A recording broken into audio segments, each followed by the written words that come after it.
Hello friends, welcome to my channel. இன்றைக்கி நம்ம சேனலில் இனிப்பு மாங்காய் பச்சடி தான் பார்க்க போகிறோம்.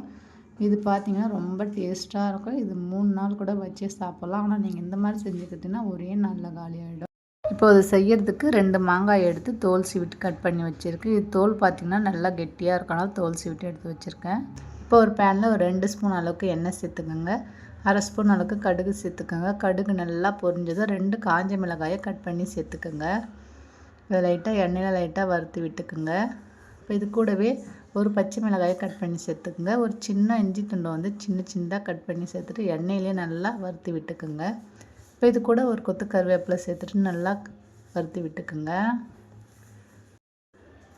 இப்போ இது கூட 1/4 ஸ்பூன் அளவுக்கு மஞ்சள்தூள் சேர்த்துக்குங்க. 1/4 ஸ்பூன் அளவுக்கு மிளகாய் தூள் சேர்த்துட்டு நல்லா அடுப்பு தீயை வந்து நல்லா குறைச்சி வச்சுட்டு எண்ணெயிலே நல்லா வதக்கி விட்டுக்குங்க. இப்போ இதில் நம்ம கட் பண்ணி வச்சுருக்க மாங்காயை சேர்த்துக்கலாம். இது மாங்காய் பார்த்திங்கன்னா குழஞ்சி வராது, நல்லா பீஸாக அப்படியே இருக்கும். நல்லா இது எண்ணெயில் நல்லா கலந்து விட்டுக்குங்க. இப்போ இதில் 1/4 ஸ்பூன் அளவுக்கு உப்பு சேர்த்துக்குங்க. உப்பு சேர்த்தா தான் டேஸ்ட் ரொம்ப நல்லாயிருக்கும். சேர்த்துட்டு நல்லா கலந்து விட்டுக்குங்க. இப்போ இந்த மாங்காய்க்கு ஒரு 1/2 டம்ளர் அளவுக்கு தண்ணி போதும். இப்போ தண்ணி சேர்த்துட்டு நல்லா எல்லாத்தையும் நல்லா கலந்து விட்டுக்குங்க. மாங்காயை பொறுத்து தாங்க மாங்காய் வேகிறதுலாம். இந்த மாங்காய்க்கு ஒரு 5 நிமிஷம் வேக வச்சாலும் நல்லா வெந்துடும். இப்போ மூடி போட்டு ஒரு 5 நிமிஷம் வேக வச்சுக்கலாம். பாருங்கள், இப்போ மூடி எடுத்துகிட்டு பாருங்கள் இது நல்லா உருளைக்கிழங்கு மாதிரி நல்லா வெந்து வந்திருக்கு பாருங்கள்.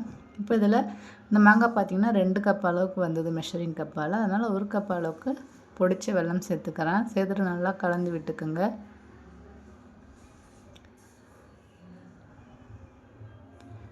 நல்லா கலந்து விட்டுட்டு இதில் 1 ஸ்பூன் அளவுக்கு அரிசி மாவு எடுத்து நல்லா கரைச்சிட்டு சேர்த்துக்குங்க. நல்லா திக்காக கிடைக்கும். சேர்த்துட்டு நல்லா கலந்து விட்டுக்குங்க. அடுப்பு வந்து குறைச்சி வச்சுக்கோங்க. ஒரு 2 நிமிஷத்துலேயே நல்லா கெட்டியாகிட்டு வந்துடும். பாருங்கள், பார்க்குறதுக்கு எவ்வளோ சூப்பராக இருக்குது பாருங்கள். நல்லா க்ரீமி ஸ்ட்ரெச்சர்.